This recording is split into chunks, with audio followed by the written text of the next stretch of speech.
company, Ms. Proskovia Nabanja, kindly stand for recognition.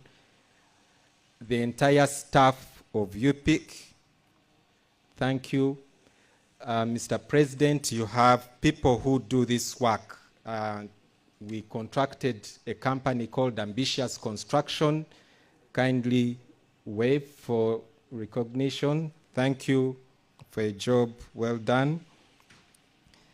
Your Excellency, we also have representatives from the oil and gas sector. Companies are represented here, several of them. All the fraternity from the oil and gas sector, please wave at His Excellency the President and First Lady for recognition. Thank you for coming. We also have the media with us. We also have Minister of Education, technical team. Please wave to His Excellency the President and our Minister. Thank you for making it. Thank you. We also have the project coordinating unit. These are people who were dedicated to following through the implementation of this project. They were led by Madame Agnes Arach. Kindly PCU, Project Coordination Unit, stand and wave. Thank you so much. And Your Excellency, today is a very special day, not just for UPIC, but it should also be a special day for Mama. Where you're seated, Mama was seated right there in 2019, but it was not it was not a celebratory meeting. She was resuscitating this project to deliver what you see. If it were not for the doing of Mama deploying her grandmothering skills, motherly skills, it would be a different story. So we appreciate you, Mama. It is a commissioning, but it's also a celebration, because there is always a story behind the fruits that we see, and Mama did a lot to turn this project around. And it was not the only one, but she really, really invested in a lot in this project for us to see these results. So thank you, Mama. Allow me to invite the LC1 chairperson to give welcoming remarks. Now, Your Excellency and Mama, we have a very unique LC1 chairperson here. Right from inception of this project, he was always around without even requesting for an allowance or being paid. He followed through in and out. So this moment is not just out of protocol, not out of courtesy, but really to appreciate his role in this project. Karibu.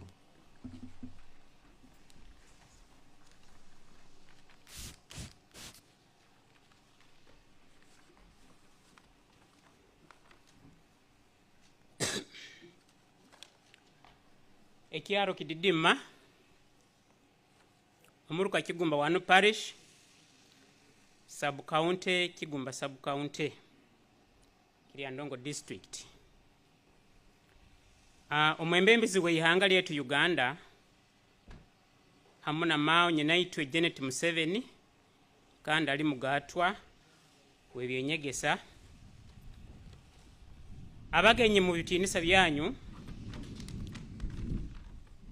abanyoro n'abanyoro kati abagomera hano kandi abakyureyini habo abaikaza bakyaro kino kididima kinkwebembera ndinko mukuru w'entebe haidarali okubanza na habo abantu bona na habo ange nintangira no muhimbo mwingi president waitu hamuna mao nyinaitwe Janet Museveni okwerekisa endi emirimo yona okwijja hamukuru guno okukingura mu butongole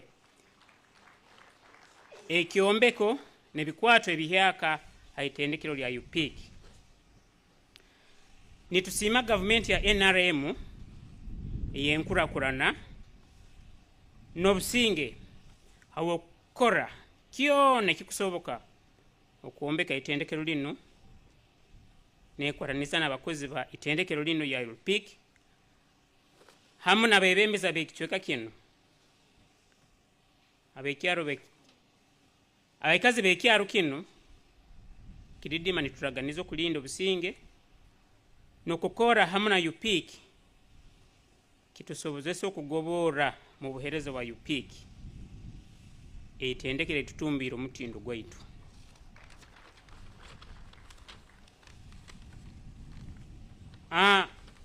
Nko mwebembezi arakurumirwa Bunyoro na Uganda yona nituteera omuranga hali abebembezi abandi abaizira hano okwekambisa abaana baitu okusoma amasomo ga sayansi kibasobozesa abaana baitu kusoma emisomo enu eri ha UPIC. Nitusaba gavumenti ekeye ensimbi ezikusasurwa ha itendekero lya UPIC kisobozese abatakwesobora nabo bajje basome mu institution eno.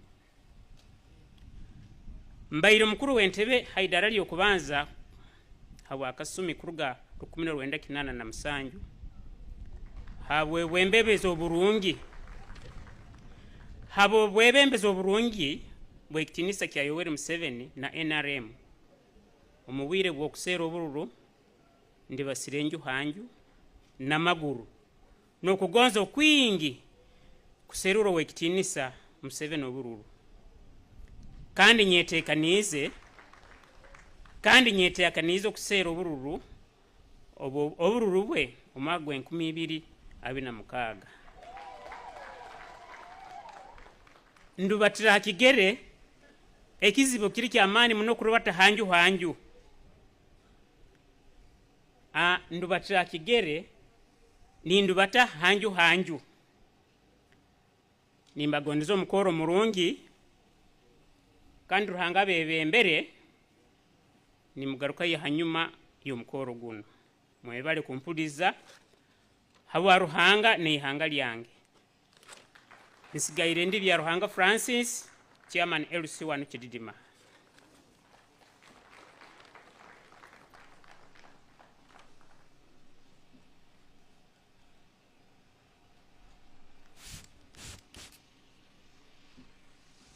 Webale munonga mwami bya Ruhanga Francis LC1 Chairperson wa Kididima Village ahu itendekero lyitu lya UPIC Lukushangwa. Thank you very much, Mr. Byarhanga Francis, the LC1 Chairperson of Kididima Village, where this institution is located.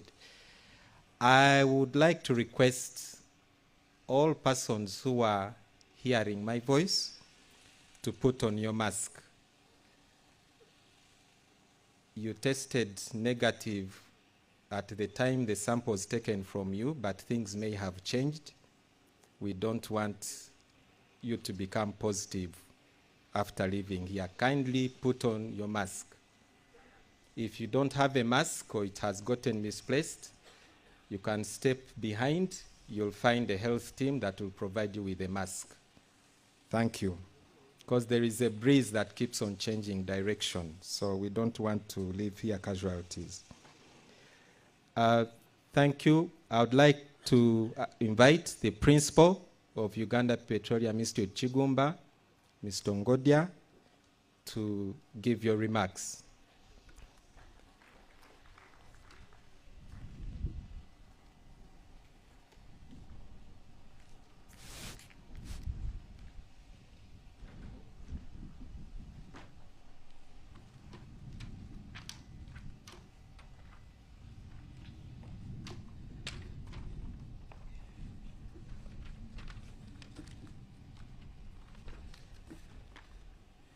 Your Excellency, General Yoweri Kaguta Museveni, the President of the Republic of Uganda, the Right Honorable Prime Minister of Uganda in absentia here, the First Lady and Minister of Education and Sports, Honorable Ministers present, Honorable Members of Parliament, the Country Manager, World Bank, Ambassadors present, Permanent Secretaries and other government officials, cultural leaders of Bunyoro Kitara Kingdom, heads of government institutions, heads of international oil companies, development partners, local district leaders, religious leaders, members of governing council of UPIC, members of staff of UPIC, the press, distinguished guests, ladies and gentlemen. Your Excellency, on behalf of the management of Uganda Petroleum Institute, KIGUMBA, and on my own behalf, I take this opportunity to welcome you to Uganda Petroleum, to this institution on this joyous day as you commission some of the facilities that you personally launched when you laid the foundation stone here in 2012.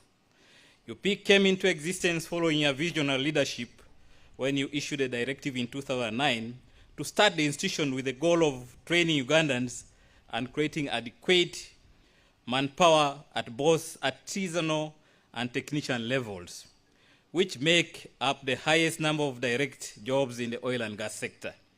Your Excellency, this was a very strategic decision that you took, and we are very grateful. Without UPIC, it was going to be very difficult for us to operationalize some of the provisions in the local content framework for the oil and gas sector in this country.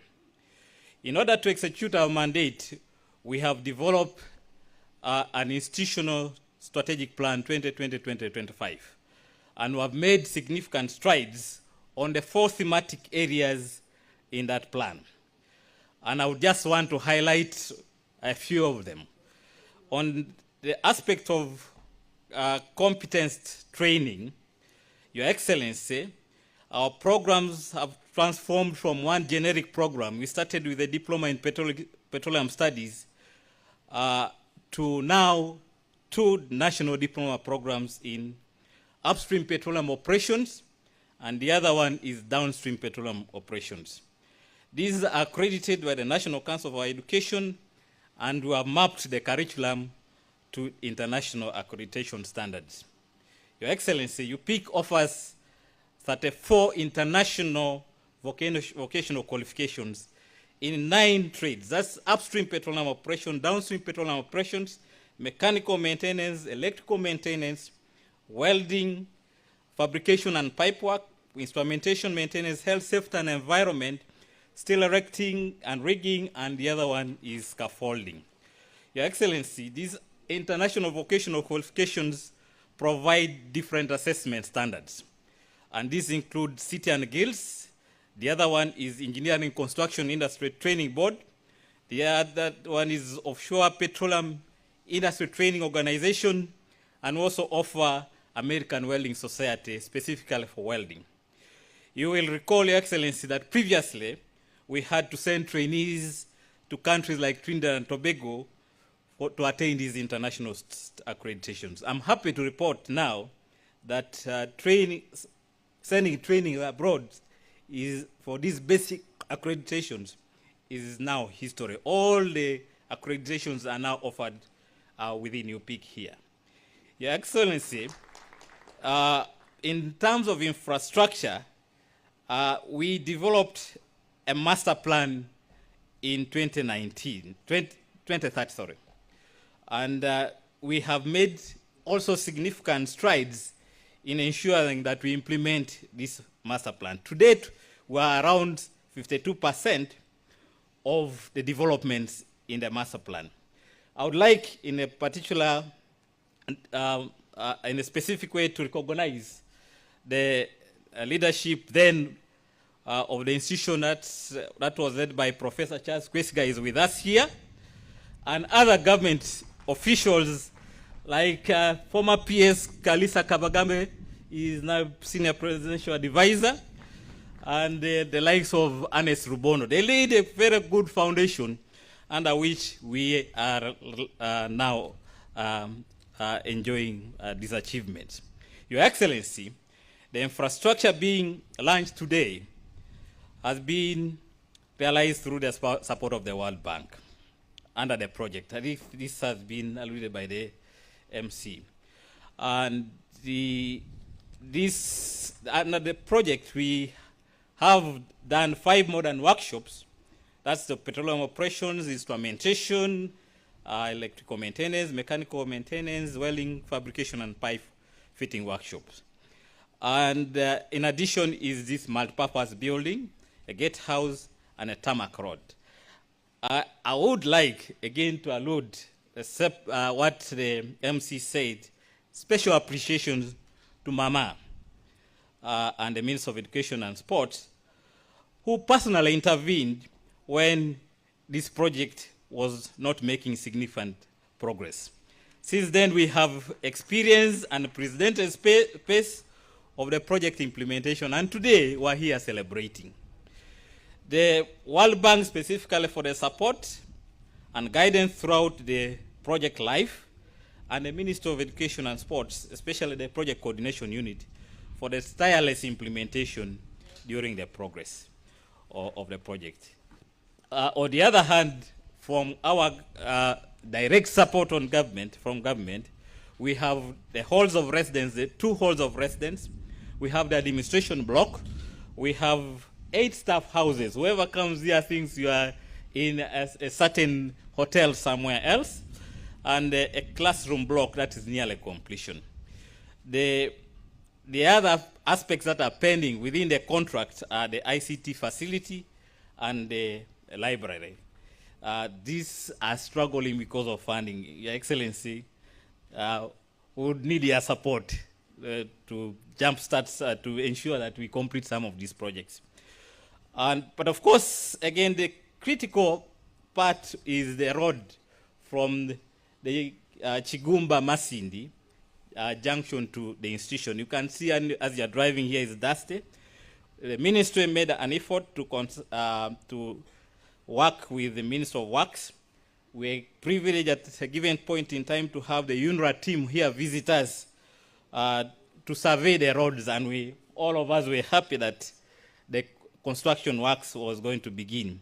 However, to date, we are not seeing any works initiated, and Your Excellency, again, would be very happy if you intervene to ensure that that road is fully tarmac, because it's not good to have a tarmac in the campus and the connection to the campus is a bit dusty. In terms of procurement, Your Excellency, the equipment that you have seen in the workshops is modern and high quality. And this has been validated by most of the training partners, the oil industry, and approved to be relevant for training in the oil and gas sector. This state-of-art equipment has enabled us also fast-track the accreditations that I highlighted earlier, and also reduce the burden on us finding placement for on-job orientation. So within the classroom arena, there are small exercises that you're supposed to give the students, which could probably last a day. This now you can do it here as opposed to taking students to the industry. The gap is now on the on-job training, which usually takes a period of about 3 months.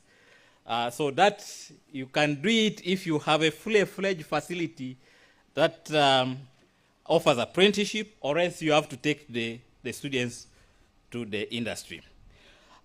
We therefore need to match the quantities of some of the items, because much as we have the equipment there, the quantities don't match the students' ratio. So there could be need to add additional equipment. The other one is we need to upscale our training. Excellency, you're asking me, are this equipment for manufacturing or they are for training? For currently, what we have is equipment for training. So if we have to move to the next level, that's even level 3 in training, then we need to buy additional equipment for that purpose. Your Excellency, there is need for affirmative action on the job training for both trainees and the trainers. The current legal regime doesn't seem to compel industries to accommodate trainees undertaking on-job training. Most do it as a gesture of goodwill, while a few do it as a matter of company policy. There is therefore need to review and update our legal regime to address the above challenge. In terms of the drilling rig, Madam Mama, I remember when you were here, that was one of the questions you asked me. Said there was a rig that was donated to this institution by then Talo, and you wanted to know the progress. I must say that now that there's been some movement of that rig in terms of approvals from the Petroleum Authority to allow CNOC move it to Uganda Petroleum Institute, KIGUMBA. And we have also identified a site. So the initial preparations will be the preparation of a drilling pad, and I've been assured by CNOC that by the end of this year, we should have that rig here. Your Excellency, that rig could cost in the range of over $100 million US. So it's not a small achievement. It's something that we need to recognize for those who have given it to us, and also ensure that we secure that rig when it comes here. You can see now the institute is in a porous area, no fence. So that's an area we need to tackle going forward. And we have also launched discussions with people who have been doing it, the training in rig drilling, like Aberdeen Drilling School, just to prepare modules so that when the rig comes here, we are ready to offer service to the oil and gas industry in this country. On this particular note, I thank the Minister of Energy and Mineral Development and the Petroleum Authority of Uganda for their intervention on this matter. In terms of capacity building, Your Excellency, to guarantee quality delivery of training programs, the Institute, with the support of the Ministry, recruited talented and competent young men. And these have continued to undertake continuous professional development. Recently, we sent about 26 of them to for a 5 weeks offshore training in IFP facilities in France. The training, I must assure you, was a bit vigorous and enabled our trainers get the requisite skills on how to deliver competence-based training for the sector. The impact of this exposure is visible and positive, and we look forward for more similar opportunities. In terms of welfare, Your Excellency, the Institute Master Plan again provides for 37 staff houses. That's with 111 rooms, but only 8 houses that you see there have been constructed so far. They hit this fact and provided for a modest retention allowance. However, the startup structure can no longer address the current establishment needs, both in terms of the number of staff and remuneration. The Governing Council submitted a proposal to the Minister of Education and Sports, and we need this to be fast-tracked. Your Excellency, as you are aware of your promotion of the SACCOs in this country to improve the pillars of government prosperity for all programs, our staff also have formed a SACCO, and they deliberately told me, among all the things that you will present to Your Excellency, please request Excellency to jumpstart their SACCO as well. In terms of enrollment, Excellency, we started from a small number of 28 students. Today, we have trained over 1,396 students, of which 392 have done the diploma programs I mentioned earlier, and the rest have done the international vocational qualifications. Our graduates who have seen are able to find employment in the oil and gas related companies, and some have started their own small-scale production units, especially in the welding trades. Some companies employing the graduates are here today. I was told by somebody from Slambaj that they have just taken about 5 of our students, and we had a discussion with them sometime that even the recruitment of some of the employees should be done on campus here. For me, that's already a vote of confidence on our services. The other ones, of course, are the UNOC, Total Energies, and URI has also taken most of our graduates. Those are just a few, but quite a number of them. In terms of our financial performance, Your Excellency, With the competing priorities under public expenditure, it is not easy to actualize rapid growth, especially in structural development as desired. For what we have achieved so far, I acknowledge commitment exhibited by government. Our budget performance between 2009 to 2019 was on average 63.8%. With onset of global COVID pandemic in 2020, these understandably deteriorated to zero releases in some quarters, in some of the budget lines. Constrained cash flows have some ramifications in our preparations as we position ourselves to produce enough technicians for fast oil and beyond. Your Excellency, it's important to note that globally, petroleum training institutions like UPIC are either directly managed under a training levy or a training fund or supported by national oil companies. We have seen it in Malaysia under Petronas, or a combination of government grants, development partners, and students' contributions, etc. Given that the oil and gas industry is still emerging in this country, the number of such funding options are still limited, and hence the heavy reliance on direct government funding.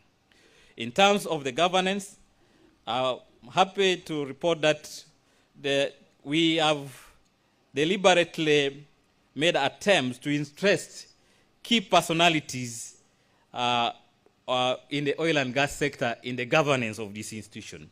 I think, Excellency, you had the chair of the governing council is from a national oil company, and the majority of them are one way or the other related to the sector. This, in one way, has enabled us position ourselves within, align ourselves in the sector, but also strengthen our partnership with the oil companies. As a result, we have signed memorandum of understandings with key players like Total Energies, Sinok Uganda Limited, Unox Lambaji, UTP Petronas, and we have also been able to win a few contracts directly to train companies, directly to train for these companies, as evidenced by the table I'll not go through, Excellency. But most importantly, recently, we trained a significant MOU with Total Energies to train 201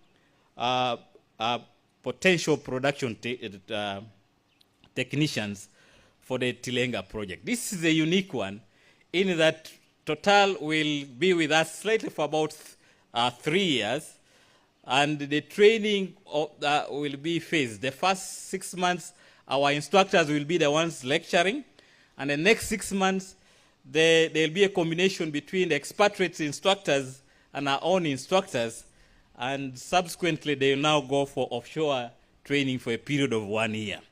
For me, it's a unique opportunity for capacity building of our people, at the same time, employability of our Ugandans. In addition to supporting our trainees through scholarships, oil companies have gone ahead to enhance our training capability by providing tools. For example, Slambaji has offered to give us a petrol software. Excellence, a petrol software costs around 2 billion. So this is not a mere achievement. And as I said earlier, recruitment of our graduates. We have also had a pledge from Sinok to support the computer hardware that will support that hardware. This among the few close partners we are working with.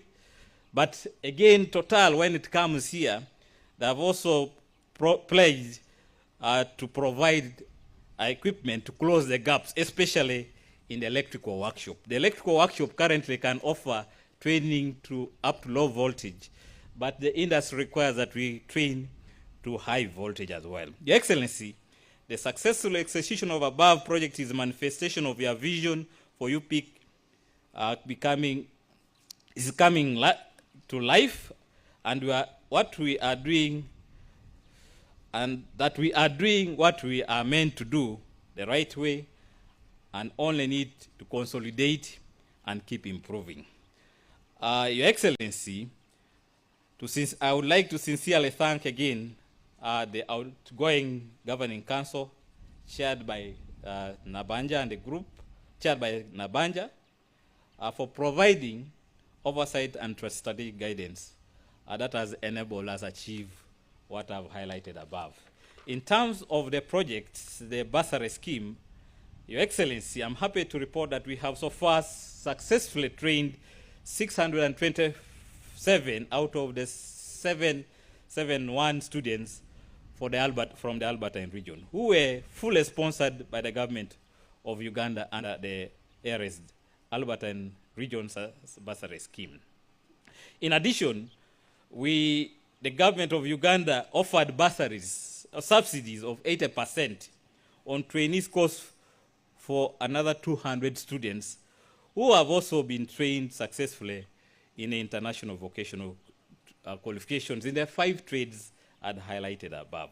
These scholarships are very important because they present lifetime opportunities to financially disadvantaged Ugandan youths that would otherwise never directly join the oil and gas sector. Because the cost of training at UPIC, I think as the chairperson also highlights, slightly higher because it has a component of consumables. We therefore thank the government of Uganda together with the sponsors in the private sector for making this successful and request for more subsidies in terms of training. In terms of conservation, Your Excellency, today you have planted a tree. When Mama came here, I was directed to plant those trees. I'm also happy to report that UNOC has partnered with us on the Go Green campaign. They have planted a few trees and they have also promised to plant over 3,000 trees potentially this financial year. In terms of the future plans, the strategic direction of UPIC is to diversify into a fully-fledged energy institution covering aspects of energy, especially renewables. This is not a mere global trend, but a sustainable way. Considerations at a higher level needs to be made to probably rename the institute to Uganda Energy Institute, KIGUMBA, in order to accommodate the devastation and the discussion on energy transition. The change in name is also important because we have experienced a tendency of partners shying away from collaborating with us due to our perceived exclusivity in fossil fuels. Your Excellency, allow me just highlight a few areas of improvement. Given that we are running with time, you know you presided over FID last year, and the roadmap for fast oil is now known. Our priorities need to be resolved, needs to be resolved, needs to be addressed quickly, and also the bottlenecks should be removed so that we are able to offer service to the oil and gas industry. Among these are inadequate funding.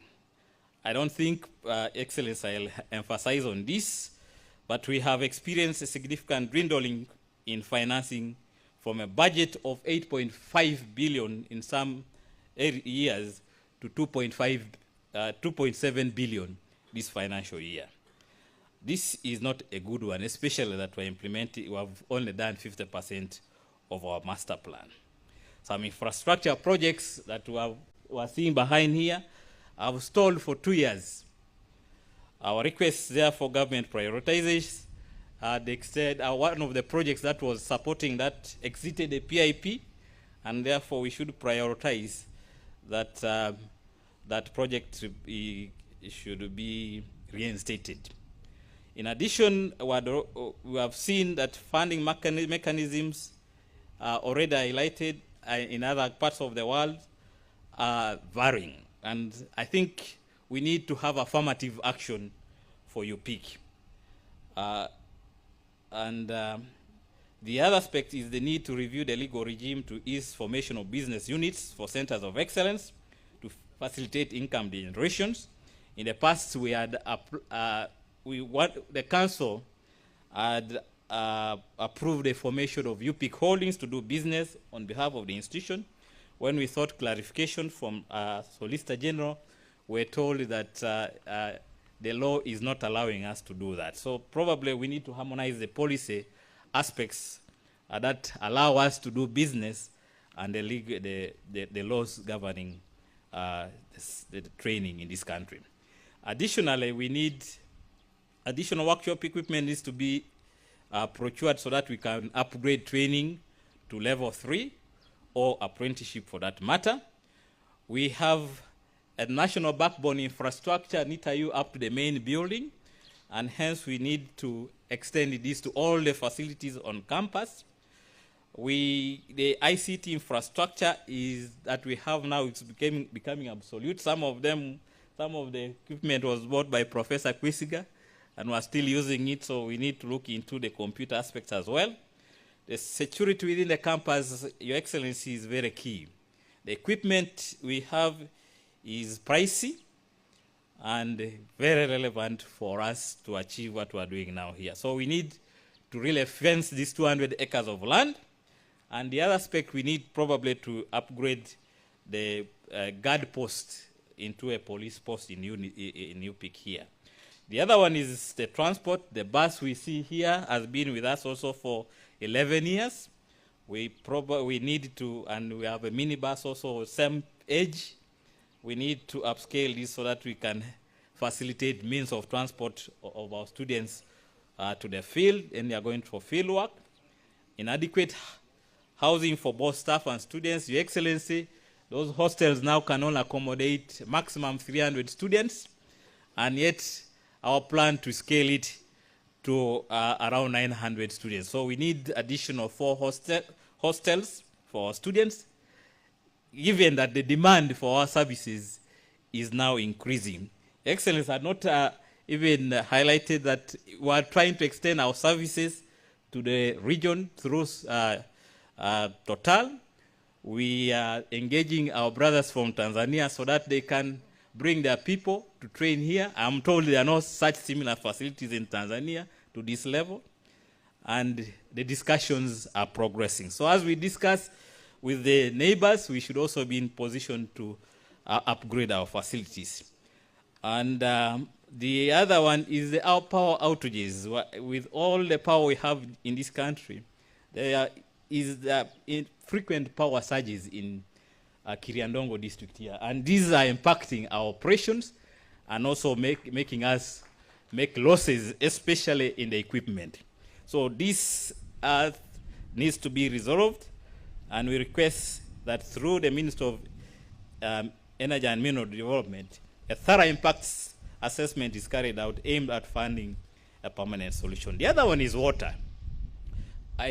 Most of the water we consume is borehole water, and the supply is very unreliable, and it becomes even very difficult for you to explain to an expatriate that such facilities here lack water. So we have planned to drill probably boreholes here, but if a permanent solution for the region, for the district can also be found, we would be very happy. The other one, Your Excellency, Your Excellency, we believe that if the above challenges are addressed, our quest to become not only the regional center of excellence, but a global reference institution for oil and gas training will be realized. As I conclude, I reiterate my sincere gratitude to the government of Uganda for the commitment to develop UPIC into a center of excellence. Your Excellency, specifically for your patronage since inception, the First Lady and the Minister of Education and Sports, Mama Janet Kataha MUSEVENI, not only for the strategic guidance, but also for the personal involvement. As I mentioned earlier, we had bottlenecks, we had issues in the beginning in the governance of UPIC, but when Mama came in, most of these bottlenecks were sorted out. The PS, Minister of Education and Sports, for their tireless intervention whenever we call, the PS, Minister of Education, Minister of Energy and Mineral Development, for all your interventions, especially in expediting the movement of the IGOD rig, the World Bank for the credit support, the ARSDP team for your sleepless nights, to deliver this project, the oil companies, the likes of Total, Sinok, UNOC for the partnership and support, the Petroleum Authority for the guidance and support, my governing council for the guidance, strategic guidance, the Kiriandongo district leadership. I'm again happy at this point to recognize the RDCs. When I joined here in 2017, I was told the environment in UPIC was hostile, but the RDC took full control to ensure that I settle in this place. And I think the subsequent RDCs have been supported in ensuring that we don't derail from our goal of developing this institution. All partners in all your capacities. Lastly, Your Excellency, in a special way, I recognize my incredible staff of UPIC for working tirelessly to ensure that an institute of international repute is operationalized in Uganda. I recall one time I met one of the companies when I was in the Ministry of Energy. We referred that company here. And when he came, what they did was to establish their own institution. But when I joined here, I asked, they called for a meeting. They say, Bernard, we need to meet and see how we can collaborate. I say, but we had told you to collaborate earlier. Why now? He said, you know, we thought that was a mere government institution, it was going to collapse.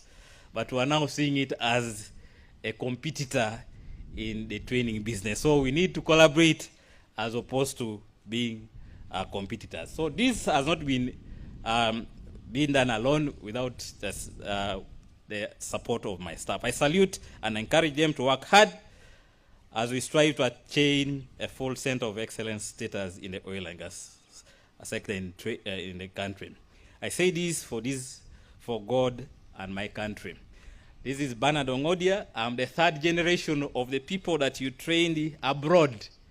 I did my MSc in Leeds, and also you took me back to do my MBA at Robert Gordon University. Thank you very much.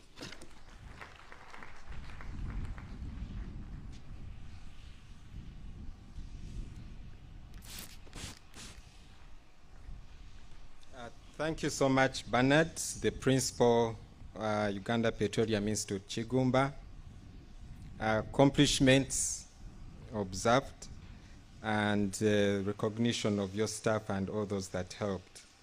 As I invite the next speaker, who is the LC5 chairperson, Kiriandongo, Honorable Edith. As she gets closer, the Albertine Region Sustainable Development Project, Your Excellency, covers 15 districts. Nebi, Pakwach, Nwoya, Kiriandongo, Masindi, Ulisa, Hoima, Chikube, Kakumiro, Kagadi, Chibare, Ntoroko, Kabarore, Chenjoja, and Bunyangabu. And interventions were made to ensure that all these districts benefit.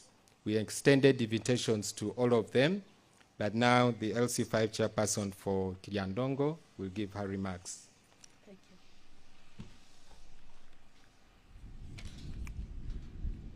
you. Your Excellency, the President of the Republic of Uganda, General Yoweri Kaguta Museveni, and Mama Janet, Minister of Education and Sports. Your Excellency, allow me invite some few chairmen of the neighboring districts who are here to stand with me as I speak. Chairman Masindi, Bulisa,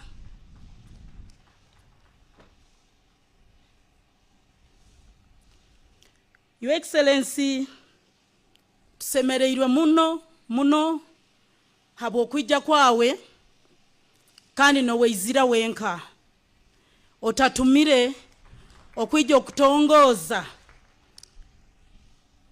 amaju n'ebikwato ebyotuwongeiremu mu itendekero lino erya Uganda Petroleum Institute. webale muno kuija hamu na mama kandi tukusaba mukama w'embabazi abahereze emigisa nyingi mweyongere okwekulembera Uganda kandi nebirunge bikwisana biti bije mu Uganda yaitu. Omukuru w'eihanga hano nyina chairman wa Masindi Honorable Cosmas Byaruhanga kandi nimba na vice chairman wa Bulisa Honorable Tibasima Gilbert. Echo nikioleka nti itendekero linu tiliriri aiti tuwenka abantu bakiriandongo beito liriri abantu bona ababunyoro na Uganda yona. Bagenzi bange mwebale kuija. Mama Janet tukwenda tukusime abwe kwekulembera kurungi Ministry of Education. Tukwataniza hamu na Ministry of Education, Ministry of Energy kurora nti omulimo gwa hanu gwagenda maiso kurungi nene enkurakurana itwina kyalero erugire mu kukwataniza hamu nokoragana. Webale muno. Omukuru w'eihanga tukusima abokwa itwa hano Kiriandongo na Bunyoro totuhaire institution enu yonka baitu tuina Kiriandongo Technical Institute, tuina Uganda Cooperative College, tuina eiwakatuha Bunyoro Industrial Hub. Bunyoro Industrial Hub omukuru w'eihanga tumazire okora graduation yokubanza kandi Kiriandongo ekafuna mama 12 na ma districts gandi hali nkubaliriza abo burungi bwa training egyo abana tubaine hanu nabo bayizire okujumbira omukoro gwa lero kandi baino kunira kwa amani nabo kuija kweyongera okutendekebwa mu Uganda Petroleum Institute hano. Oiro ni basaba babanguhiza omulingo gw'okutaha hanu nuko nabo baganurwemu beyongera obukugu.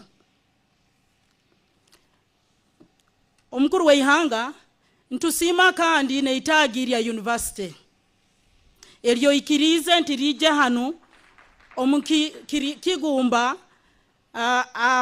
Uganda Cooperative College. Tukusima already tuboine task force eroho tukumanya nti omulimo gugenda kuangua gugenda omaiso. Omukuru w'eihanga kuruga institution eno itendekero lino walituhaire habairemu omulimo murungi kandi nebinge bitukugasamu tukuli kutendeka abana baitu bonka baitu community enu efunira akatale akamani akokuhayo ebyokulya byabu kandi nabasuubuzi abekishweka kinu bakuba ni bakurakurana nenkurakurana endi eraba neija ha institution enu. Tukusima abwa workshops zini 5 ekyo kikuoleka nti eidara lyokutendeka likuija kweyongera haiguru kandi nokutendeka kukuija kuangua. Webale muno Your Excellency habo kugonza Uganda kugonza abantu bakiriandongo na Bunyoro yona.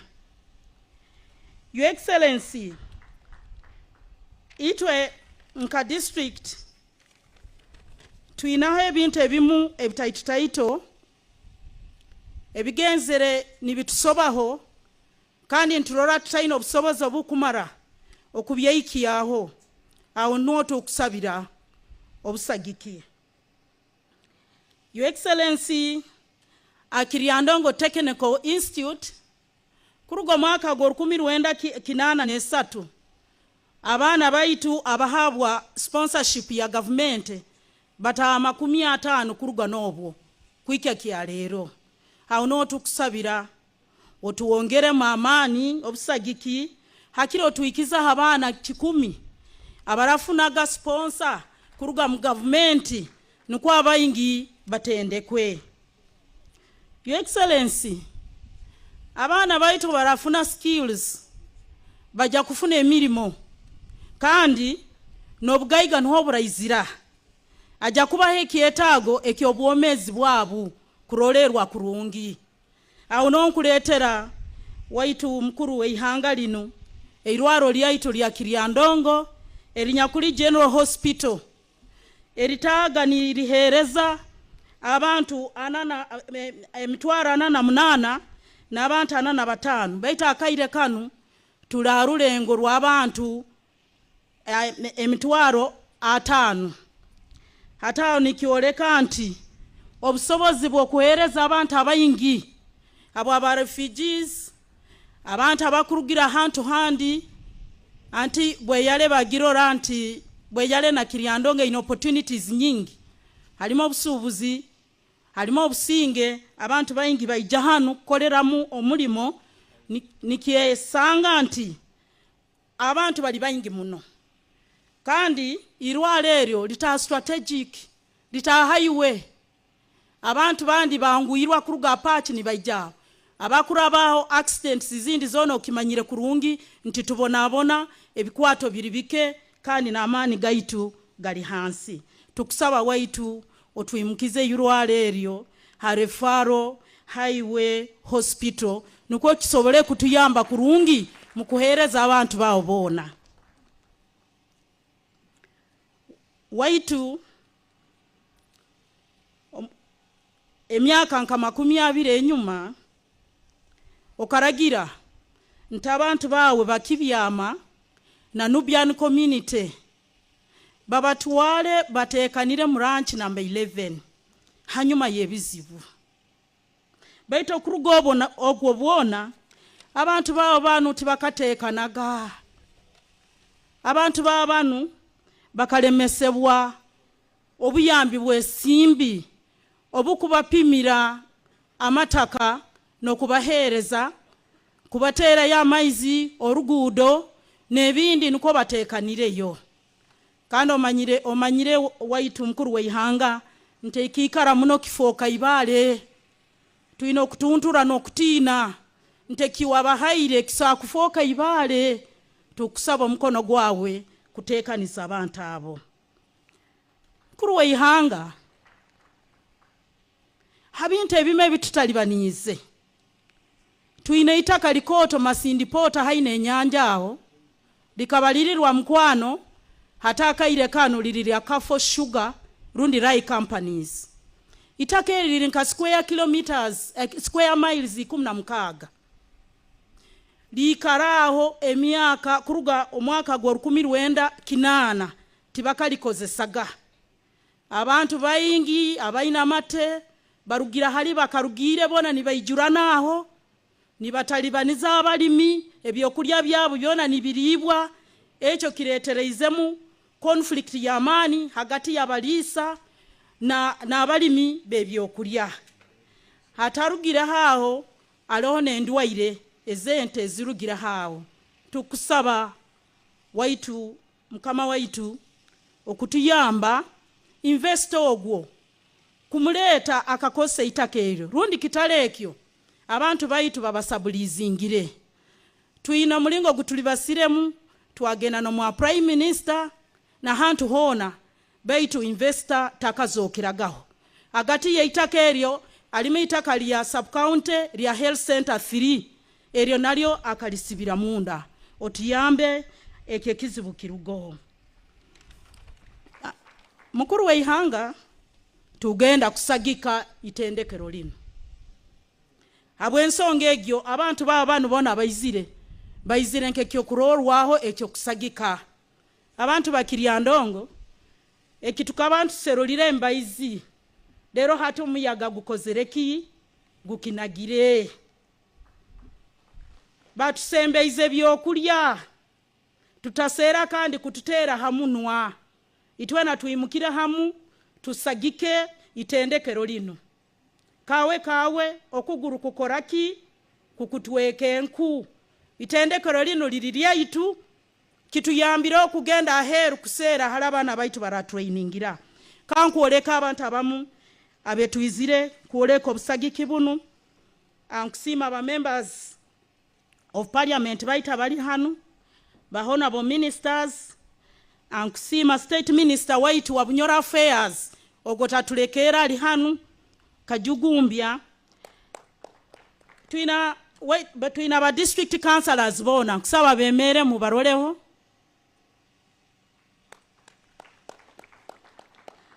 Twina hano ba former members of parliament.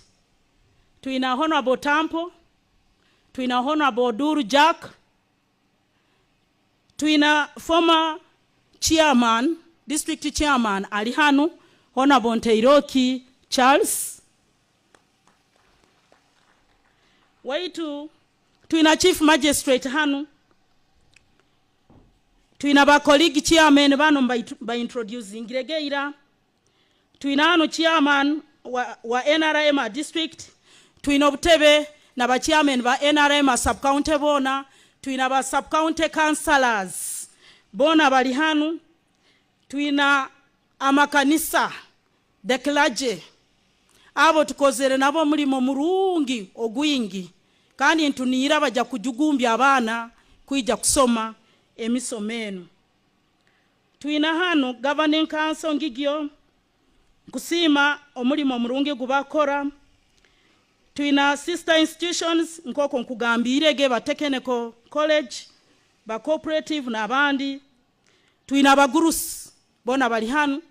Twina ba youth, twina ba kiara, twina katebe kabalema, twina chairman woboinege na ba chairman bandi ba LC1s.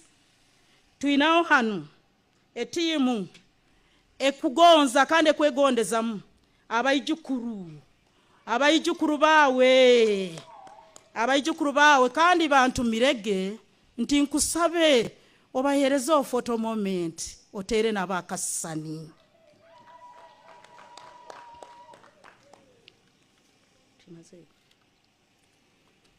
Owaitu ekitinisa tukugondeza okugarukayo kurungi kandi mukama akwemigisa yona utwale mu maiso Uganda eno tukyakwetaaga obeho ohangale NRM ebeho na Uganda ebeho webale muno.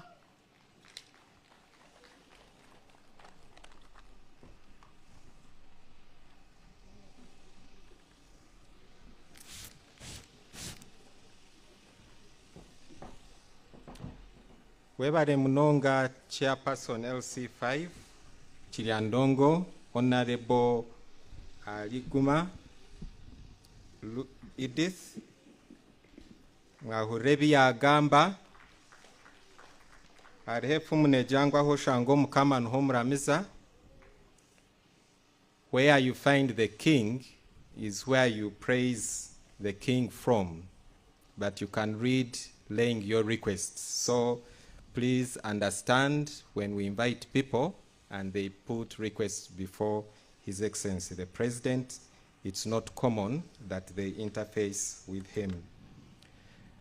As I invite the Permanent Secretary, Minister of Education and Sports, to give her remarks, as she walks over, Madam Katie,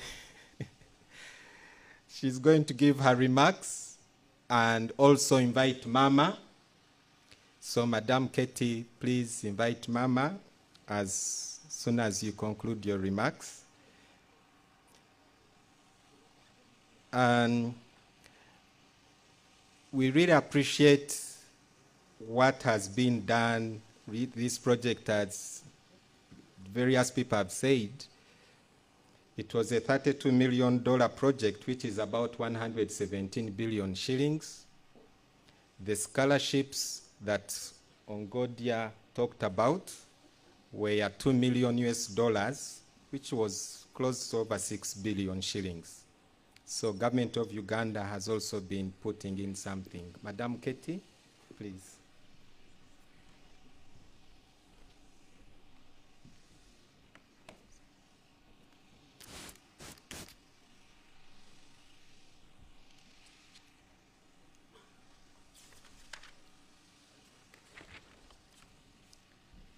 Your Excellency, the President of the Republic of Uganda, Mama, the First Lady and Minister of Education and Sports, Honorable Ministers present, honorable members of parliament, development partners, permanent secretaries and heads of agencies, local government officials, distinguished guests, ladies and gentlemen. Your Excellency, I'm very happy to welcome you to Uganda Petroleum Institute KIGUMBA. And I thank you for honoring us with your personal presence to commission these new buildings, these new training facilities at this institute. We are delighted to host you and all our invited guests who have joined us this morning to celebrate this milestone. Today's event is very significant in our journey towards transforming skills development in this country. UPIC is earmarked to be transformed into a center of excellence for oil and gas-related training. This is in line with the Skilling Uganda strategy and plan, which strongly advocated for building centers of excellence to supply manpower for specific economic sectors.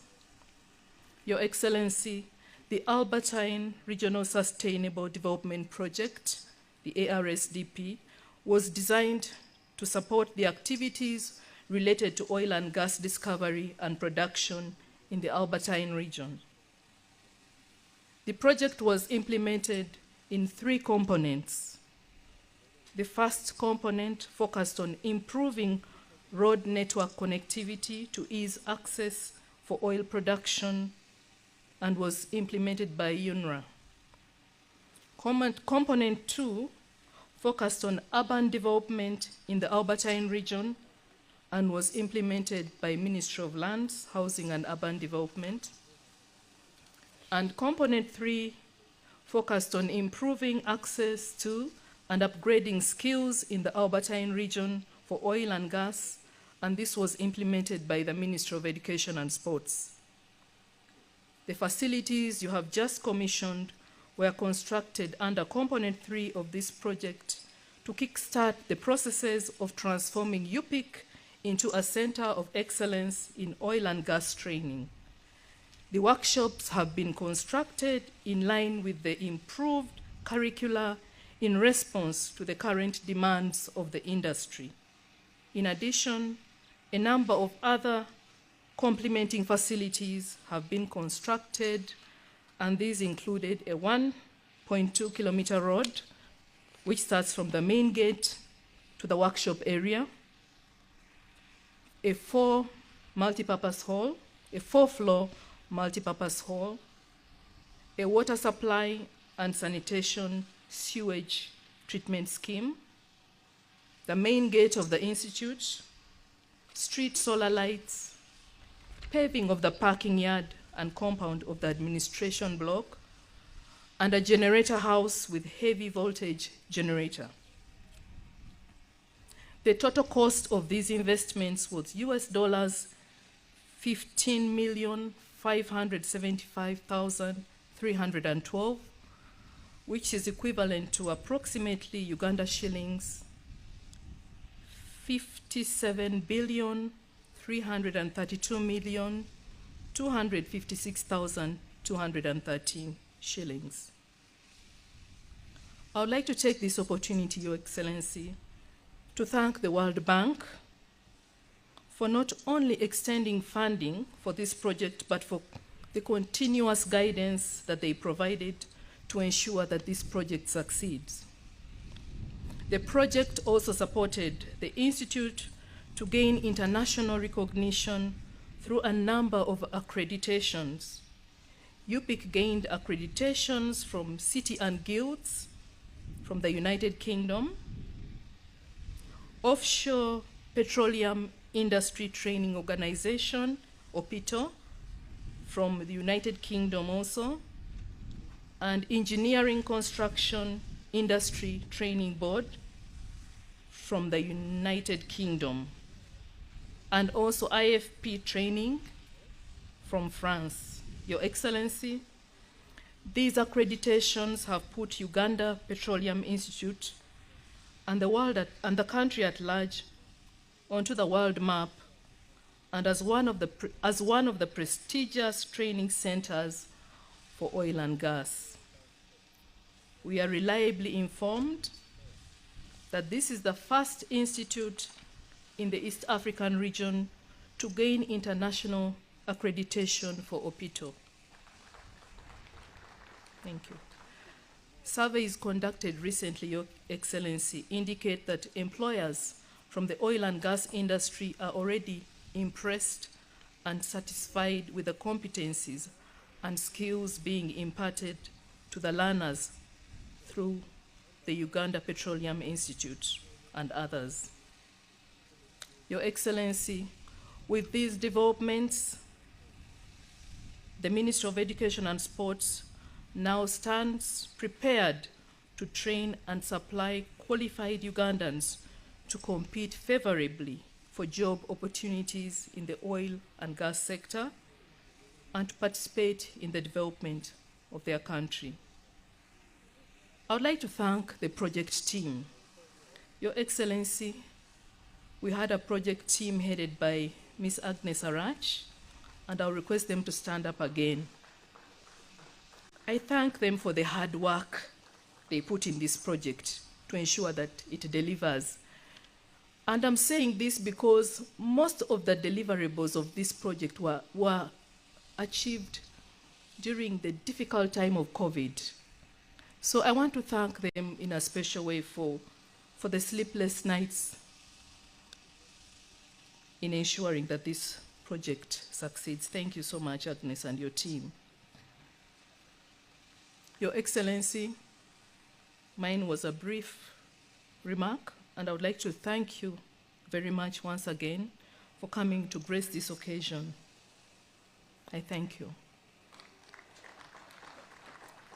I've been requested to invite the next speaker. I would like to say something before the next speaker comes. Your Excellency, before I joined the Ministry of Education and Sports, the next speaker, who is our Minister, Mama, informed me that one of her highest priorities was the success of this project. And she did not stop at that, Your Excellency. She engaged in many meetings, many consultations with our development partners, and provided a lot of guidance. And it's because of this that we are here, Your Excellency.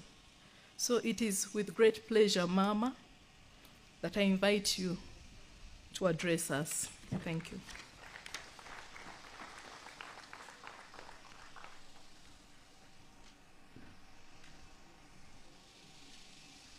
Thank you.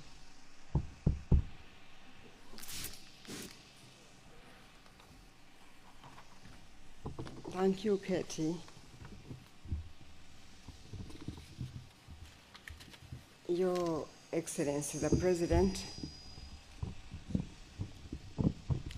of the Republic of Uganda, honorable ministers present here today, honorable members of Parliament,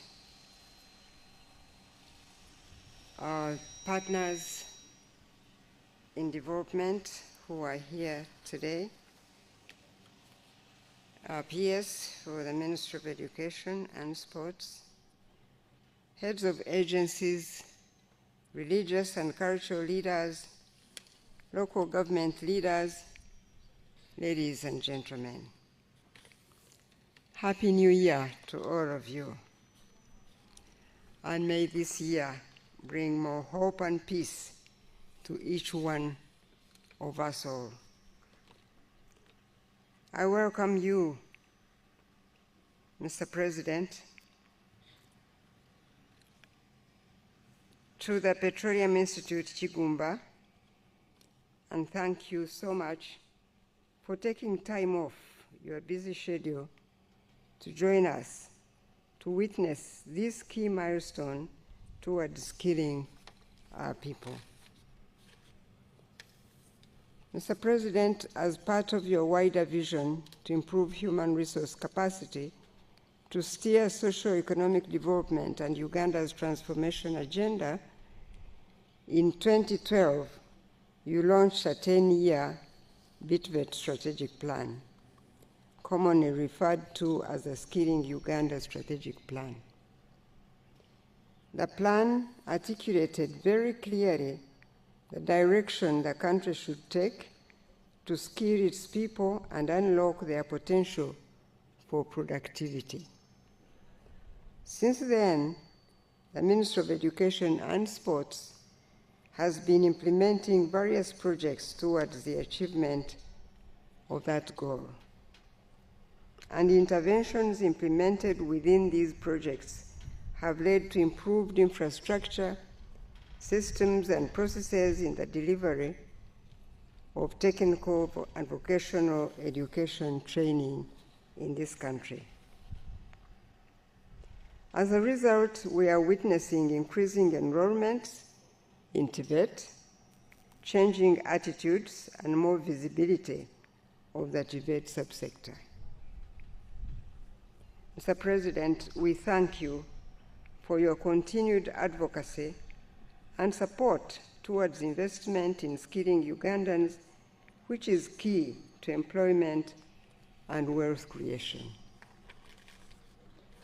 You have personally initiated several skilling initiatives, and many Ugandans have benefited from them, and we sincerely appreciate and celebrate that effort. These interventions are all in line with Uganda's aspirations as outlined in the Third National Development Plan, where it is stated that a country that invests in its human capital secures its future.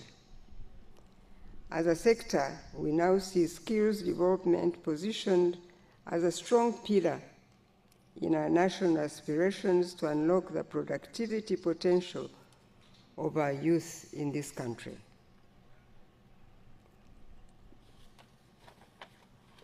In fulfillment of the NRM Manifesto 2021 to 2026, commitments to deliver on this aspiration, 6 BITVET institutions are being upgraded to become centers of excellence, offering internationally recognized certificates, as you've just heard from our permanent secretary. These are UTC Kichwamba for construction industry, UPIC, which is Uganda Petroleum Institute KIGUMBA, for oil and gas industry, UTC Elgon for building technology, Bukalasa Agricultural College for crop and animal husbandry, UTC Ushenyi for food processing and food manufacturing, and UTC Lira for road drainage and bridges construction. Now, establishment of these centers of excellence will go a long way in addressing the issue of quality of our graduates, as well as establish a connection between the skills acquired in formal education and jobs available in the working world. We are glad that Ugandans are witnessing the fulfillment of this commitment here at UPIC today. With these facilities, we are now confident that we have the required facilities and technical expertise to produce the relevant and quality workforce for the oil and gas sector. Let me take this opportunity, therefore, to extend my sincere gratitude and appreciation to our partners, especially the World Bank, and all our private sector partners for their financial, technical, and professional contribution towards the successful completion of this facility. Ladies and gentlemen, I also wish to acknowledge the collaboration and support from various government ministries, departments, and agencies and institutions who have tirelessly worked with my ministry to ensure that these facilities are successfully completed. I must also thank the Permanent Secretary and her technical team in the Ministry of Education and Sports for successfully coordinating the implementation of this project. I urge the Institute now, the management, to take care of these facilities in order for them to serve the current and future generations. Please utilize the facilities to ensure that learners are properly skilled in order to satisfy the demands of the working world. I have listened to the principal as he narrated some of the components of the project that are not yet completed and some of the needs this institute still have.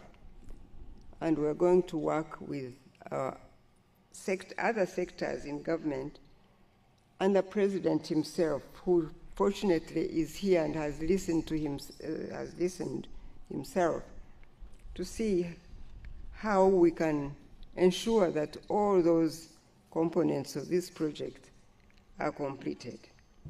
And I'd like to urge you still, the principal, to continue to plant more trees, because you can see in dry season, this place can really be dry. So you need more trees. And there are tree seedlings everywhere. You are not short of those. So please make this campus full of real good Ugandan trees so that we can have the windbreaks in this campus, and when it's dry, there can be shades on the campus. So continue to do that, don't stop, and I call upon all the political leaders, all the religious and cultural leaders, all the parents and the community at large to encourage our youth to take advantage of this opportunity and acquire skills that can help improve their employability and livelihood. I want to thank you all once again for coming and wish you God's blessings in this new year, and it is my singular honor and pleasure to invite the President to address you. Thank you, and God bless you indeed.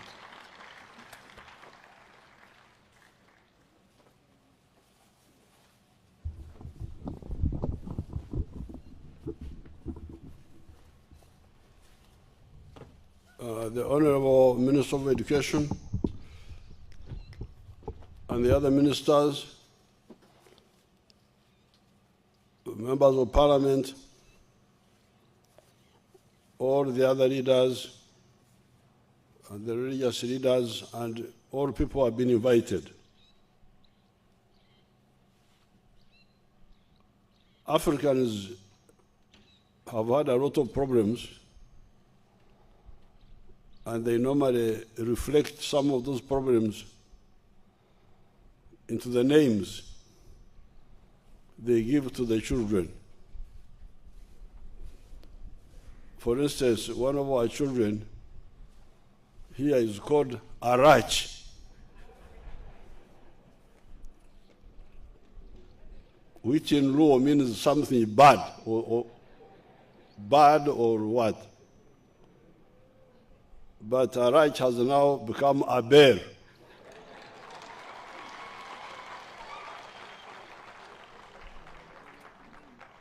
Arach means bad, a bear means good.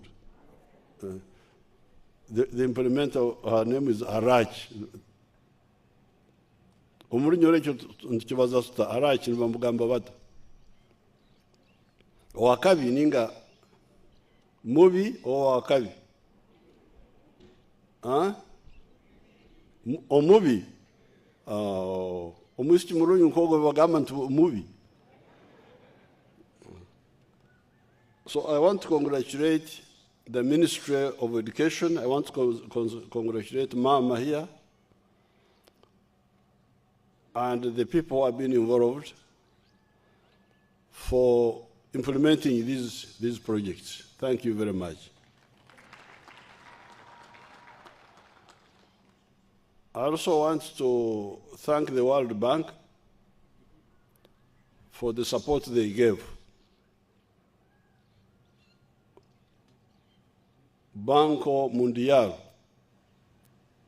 That's what they call them in Spanish and Portuguese. Who is the Banco Mundial? Are they here?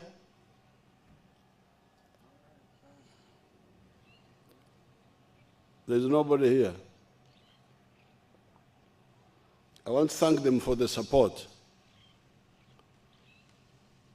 However, I really want to tell you that the problem here is bad planning by the overall government structure. Because this money we are talking about, $32 million, is not such a big amount of money, given the importance of KIGUMBA Petroleum Institute. The question is, how many oil projects do you have? We have this one now in the Mwitanzige Valley. Mwitanzige is the one they call Albert. So, it is the project we have, which will give us billions of dollars in a few years' time, and it needs support of training, which we planned that it should be provided by KIGUMBA Institute. Why would we have a problem funding it fully? I don't see any problem myself. It's not a lack of money.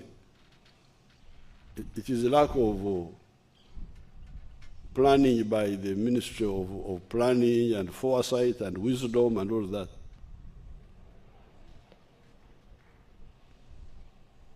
Because how can you fail to plan to spend money in order to get more money in a fairly short time?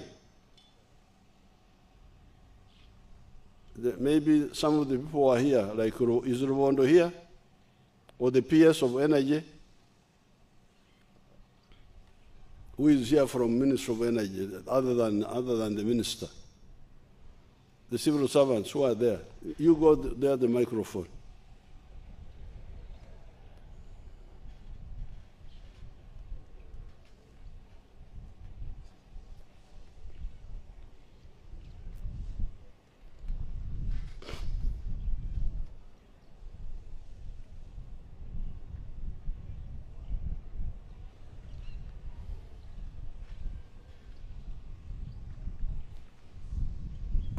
What's your name? Your Excellency, I'm called Hane Malinga. Oh, okay, Malinga. Now, when the oil starts flowing, how much money will Uganda be earning from the oil? I don't per year? I don't have the figure now, but as it starts, we start with small, but with certain time, the figure becomes bigger. Do you have any information? Is that the PS or what? Oh, no. This is PS. No hope. Your Excellency, my name is Penny Nahebwa. And I Penny, yes. Penny amanje vivaro muno. Ono mwana munyoro kati. Ego, Your Excellency, Banzara Masindi, mwana munyoro. Your Excellency, the question you have asked, the money that goes to government comes in, or the benefits that come to this country come in a number of forms. It comes the total, not the details. Yes, okay. Per year. Yeah, before going there, I wanted to show that there are other avenues that we are going to benefit from, even before oil starts flowing. Before oil starts flowing, if we have Ugandans that are qualified, that can provide goods and services, we estimate that the $15 billion that is going to be spent, 40% of that is going to be retained in this country.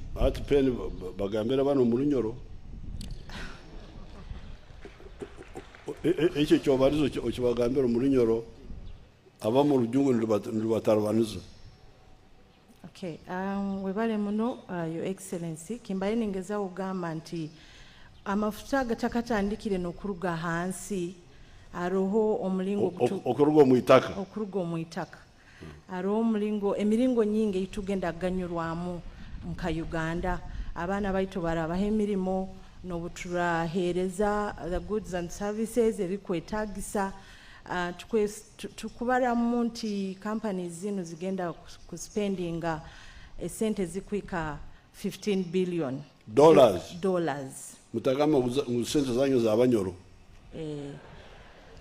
zino 15 billion za bali abajungu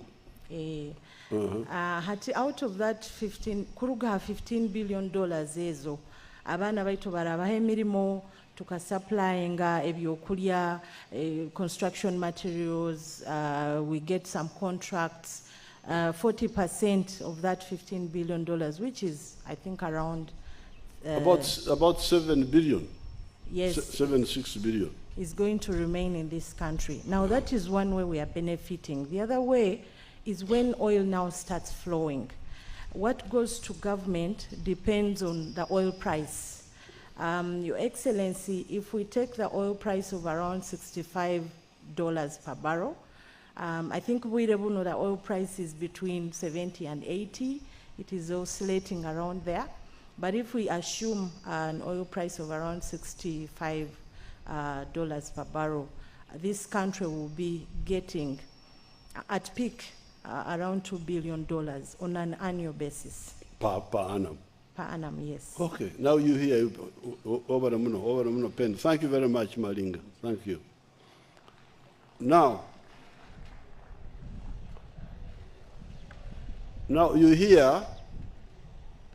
you can hear the bad planning. Penny has told us, Penna Hayward, that is her name, has told us that now, even before the oil has started flowing, these oil companies are going to invest $15 billion in Uganda. And out of that, 40% will come here. And 40% of 15 billion is like 6-7 billion. So, how can you say that you lack 8 billion shillings per year, which is, I think, $2 million or something like that. About $2 million. In order to earn $7 billion. How can you plan like that? So, all these little things, as Mama said, the Lamentations, there is a book in the Bible called Lamentations, or Kuchura, that book of Lamentations, Octonzia,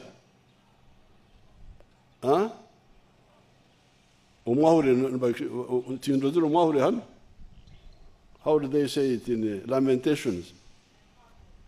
Empamo. Empamo. Okay. I used to read the Nyoro Toro Bible until 1957, before your parents were born.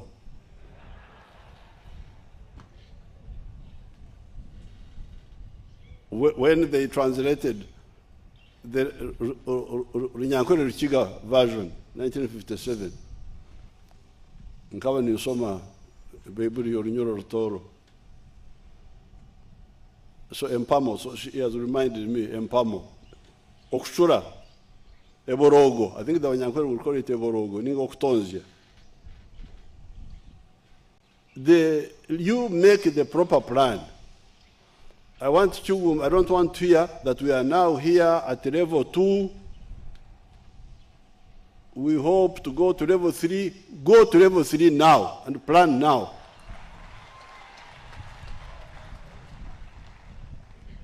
Ebi byokuchura mbirekeraho.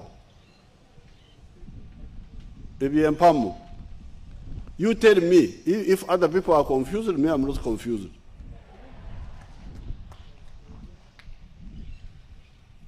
Because this is small money to get bigger money. And quickly, not Kosencha or what, just today, almost.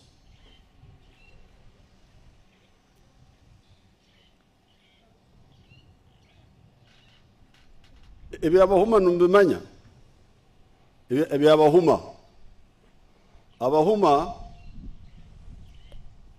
bakwata amata matoito agakamire amakamo. Otukamo tutoito. Bateko mate agabakweta mashunu muri Nyankore.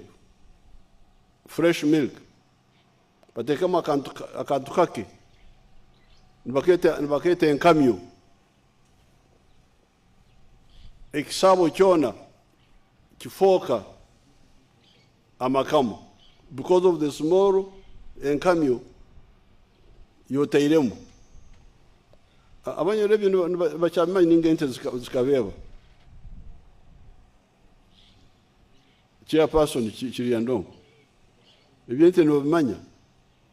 What do they call that small milk you put into the... Huh? Haro abahoma hano. Abahoma warinka. Mwija mutusomese byente. Mwija hano mutusomese. Omurinyoro. Haro mukaza aratusomese omukyara ijja tusomese.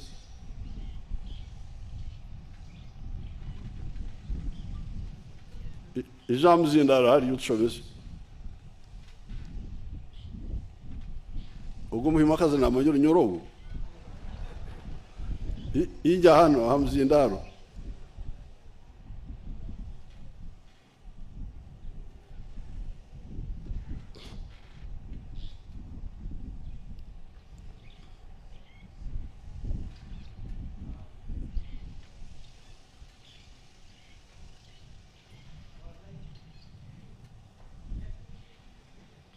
Urana nagenda mpona kabaho makati.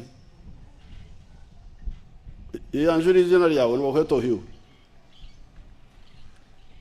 Your Excellency, amazina nibanyeta Tumukunde Sharon Kiza, ndi district councillor ninje Kiregombore amasindipoti. Hato Murinyoro enkamyo rubajata ki Murinyoro. Enkamyo.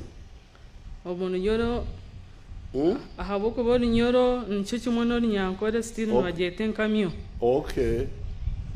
But anbakimanya abanyoro. Okay, very good. So, over mnongo over. Hati Hurura science. You hear the science, our people's old science.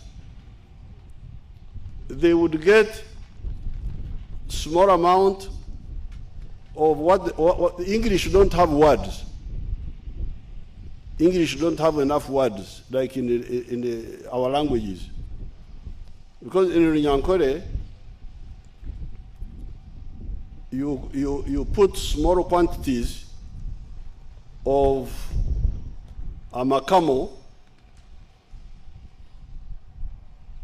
Amatunda ngakore nkamyo ninga na makamo gongo. Amakamo gonka ninga matunda nago. Okay. So you can see these your ancestors. They had the technology where you get a small quantity of what the English call sour milk, because they don't have words. They call them sour milk. But for us, we have the words. It is either a makamo or a matunda. Small quantity, encamio, small. Then they put in a whole guard, ekshabo, full of fresh milk, amashunu. And within 12 hours, all of it has become a makamo. So really, this is the concept of planning. We need a small encamio to get all this big resource turned into money in our pockets. So therefore, even if we were to spend $50 million or 60 or 70 or even $100 million to make KIGUMBA Petroleum Institute a world-class training center, we shall do it. We have the money. Yes, we have got many needs. Some of them we just want money to travel abroad. To what? We constrain that. We say, stop traveling. The MP is there with you. Tell the civil servants and the MPs, the politicians, stop traveling abroad. Money being wasted in external travel, instead, and here KIGUMBA is crying for money, for the encamio to get us a whole shavo of makamo. And the ghee, because from the makamo you can get the ghee, amajuta. So this is really bad planning. So while I thank the World Bank, thank you very much, but this is not the type of money that we cannot raise ourselves. So therefore, this story is going to end in the new plan for the full, all these little things you are talking about.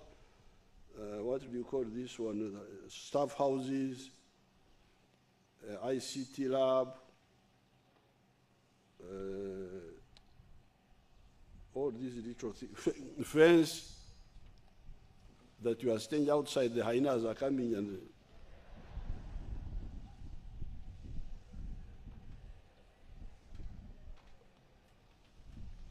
and visiting you, and we may hear one day that the hyena has taken one of the students. How would you explain that? That in the Institute of Petroleum, the hyena has, because the hyenas are,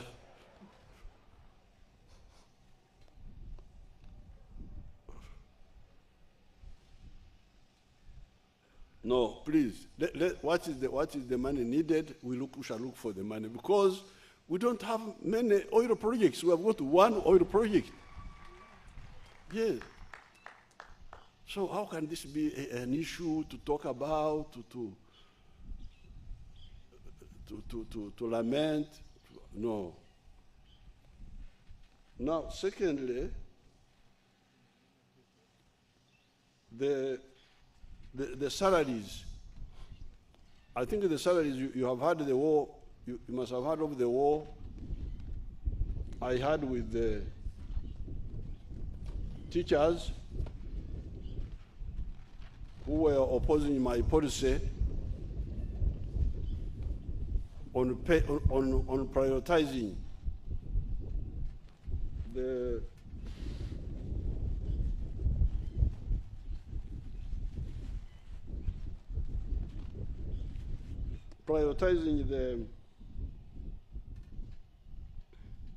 the scientists.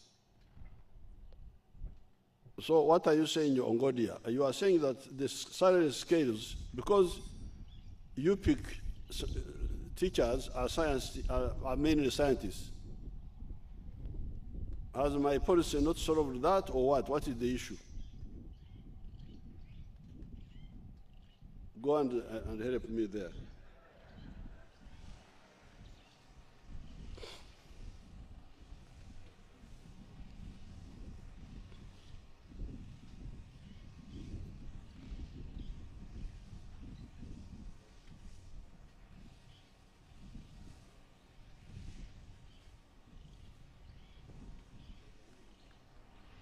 because we established new scales for all government scientists, and I imagine these are also part of it.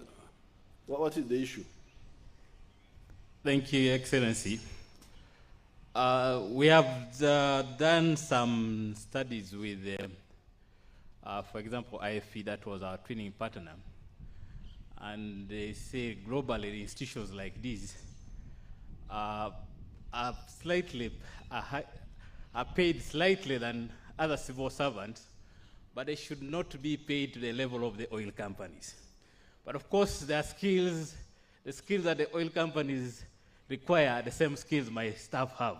So there is now competition of skill. I either pay them well to appropriate a certain level commensurate to what the industry pays. That one can be done. That one is not a big issue. So the government scales are still a bit lower. They're still a bit low, yeah.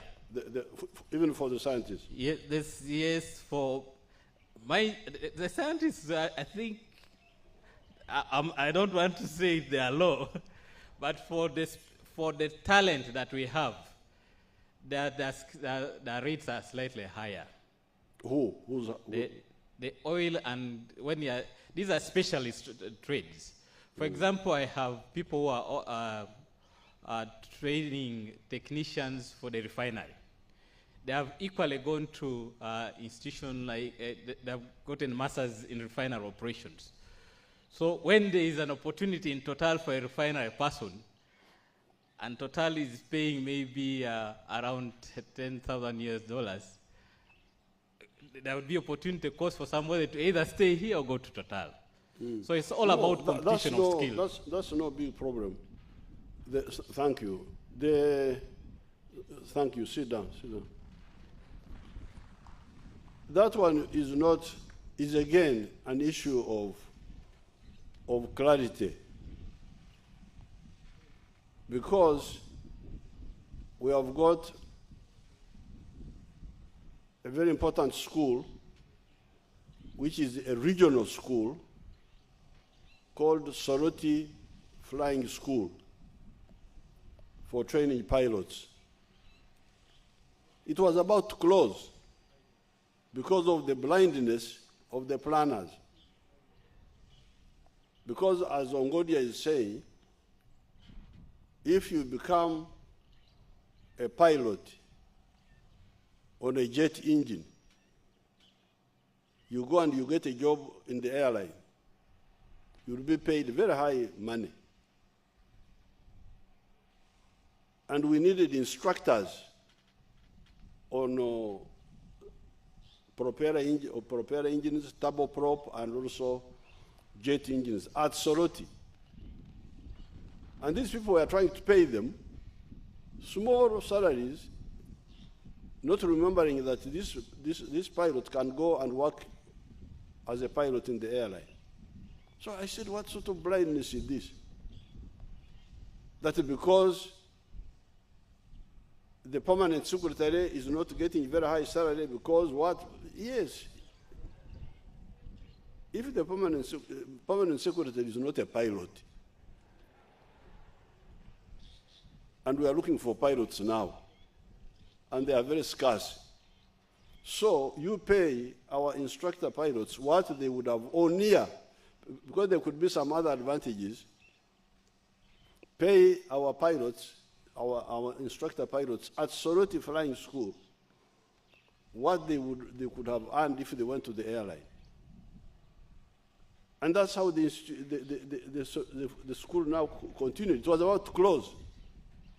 How can you have a flying school without pilots, with clerks and secretaries and cooks? We are looking for pilots, not cooks. If you want cooks, you go to Mbale Hotel or something like that. So this confusion of, and also what the Banyankore say, tuingane eturaha marwa. When people are drinking alcohol, they say on sinzaki Ndi musajja nawe oli musajja. I am a man and you are also a man. How are you better than me? But when the alcohol goes away, you discover that the other man has got better skill than you have. So this one, Tuingane, please, let's be guided by the market. If the market is giving some of our sons and daughters a higher price, let's pay them also for the departments. For the department, because we need them, we need the best. If this becomes, you are saying it is the only one in East Africa, and I'm not surprised because this Okuzukuka, waking up, we are the ones who started it here. When, Shell BP, I had been in government for, I think, 5 days. After capturing Kampala, then this Shell BP came to see me in Entebbe at night. They say, we have discovered petroleum in Le Karbat. I said, really? He said, yes. We want to sign an agreement with you. With me? I am a bushman. I don't know about petroleum. Unless you want to sign an agreement about cattle and guns, that one I can. But petroleum, I don't know. Let me find out. I called the people in the Ministry of Minerals. I think the minister was Changomacho. There was a PS called Opio. There was a commissioner called Sorombo Ijana. They came. I said, you people, do you know anything about petroleum? They say, yes, we have somebody who is an expert in petroleum. Who is he? He's in the Bank of Uganda. You bring him to me. They brought him to me. The man was from Ghana, Accra. He was an economist, and the only way he was near petroleum was that he was the one who was handling import papers of petroleum in Uganda. Can you imagine how backward Africans were? This was the expert. This was the expert in the whole country. At that time, you were 50, I think you were 14 million that time. The only one who knew something about petroleum was a civil servant, an economist who was handling import papers on petroleum. I said no. I called Shell BP back. I said, I cannot sign an agreement with you because I have nobody on my side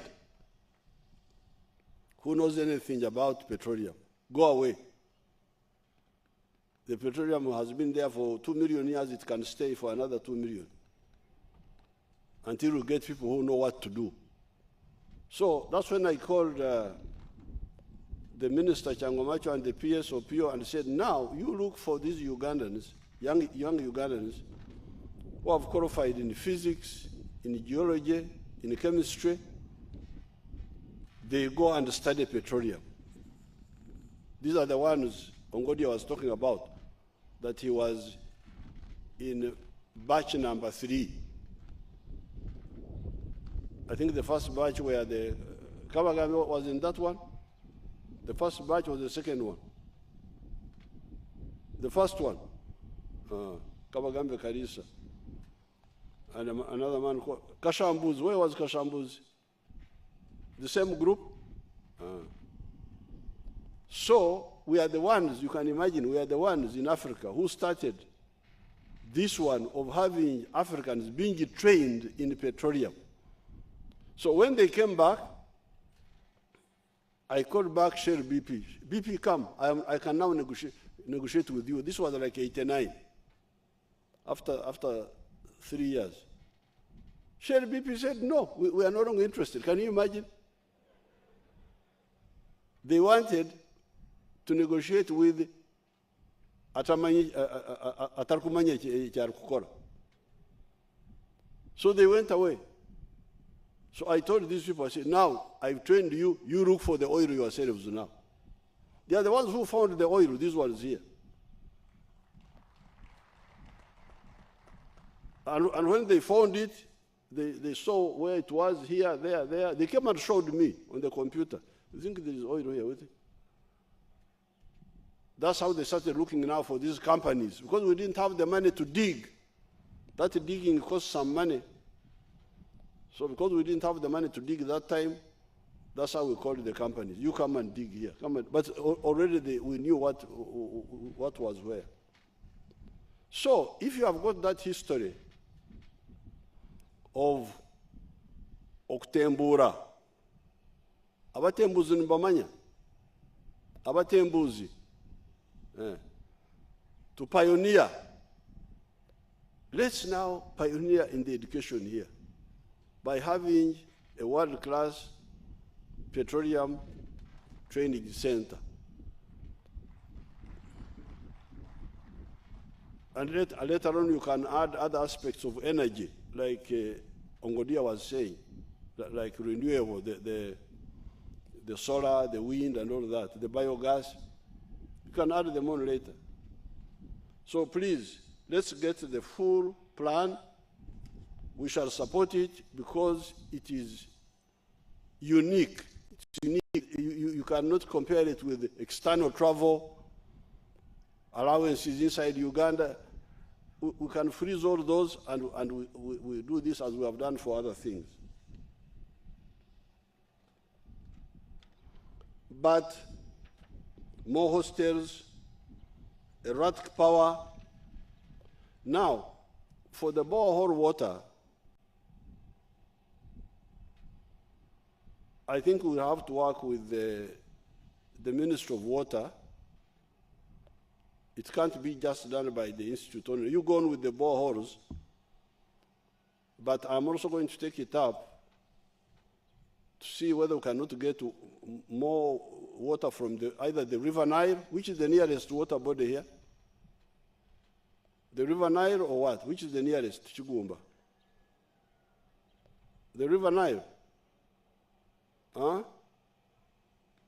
Nkaha? Lake Choga. Lake Choga is the same as the Nile. They are together. It's not very far. We need to get piped water from the River Nile for the Kigumba area, because the Kigumba area is now becoming an important center. Murabe mbele numunywa amezi ga Naikondo hati twine okube mucyaho mugenda haga pipe agemidumo. I will make this a priority through the Ministry of Water now, not through, so that Kigumba gets water, Kigumba town, and maybe the district also, and you people also get from there. So this may take some 2-3 years, but we shall work on it also, but through the Ministry of Water. But in the meantime, you can keep on struggling with the boreholes, with the, I don't know, can you make a dam? A surface dam somewhere near here? Because you can have a dam where I will involve the people of water. They will have a short-term plan and a medium-term plan for you.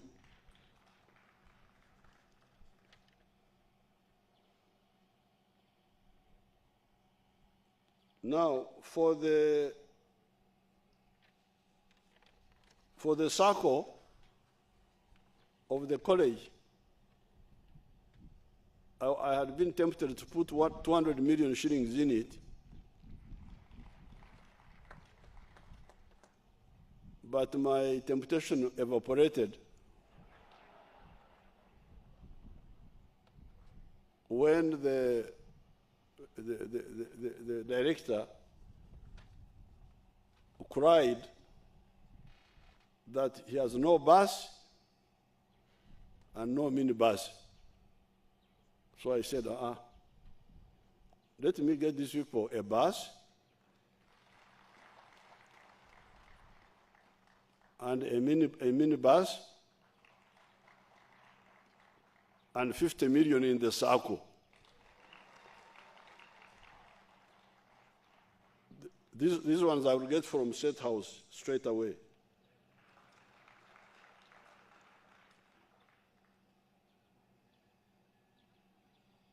Now, for the other issue of the students, graduates, I think that one, the PS needs to study it. The graduates from the industrial hub of State House who are now here, I don't want to, you study it and see how it is. Now, for the district, I have heard the issues of the chairperson. If you could put those issues in a memorandum, then you give it to my staff if they are here. Who is here?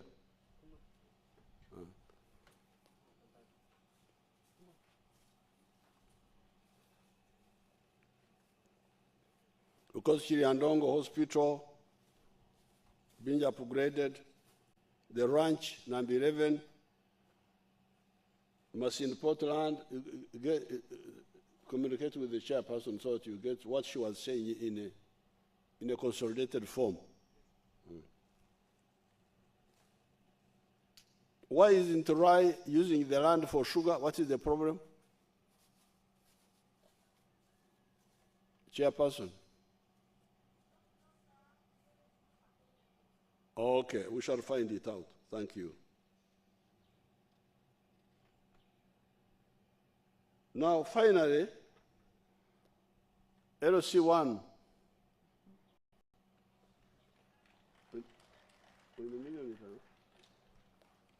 LC1 now abere nachura na agamba nti okugenda habigere ku mujju wahize okuyachana na Musanju omusajja n'agenda omusajja n'arubata ate omusajja atandetera ebisiraani omusajja ogwo kamuhe milioni 5 atagenda agula akapikipiki.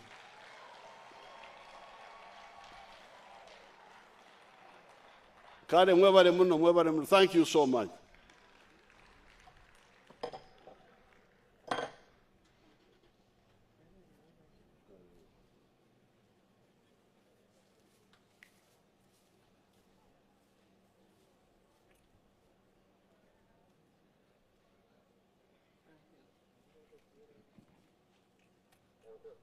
Thank you so much, Your Excellency, for that address and your generosity. And now you understand why Ugandans love you. Very magnanimous leader. And thank you, Mama Janet, for what you have done for the skilling sector and your passion for TVET. It's tangible and everyone knows it. We are going to have the anthems sung in reverse order. Then we have the photo sessions guided by the protocol team. And then after the photo sessions, the chief guests and Mama Janet are free to depart. So let's have the anthems in reverse order.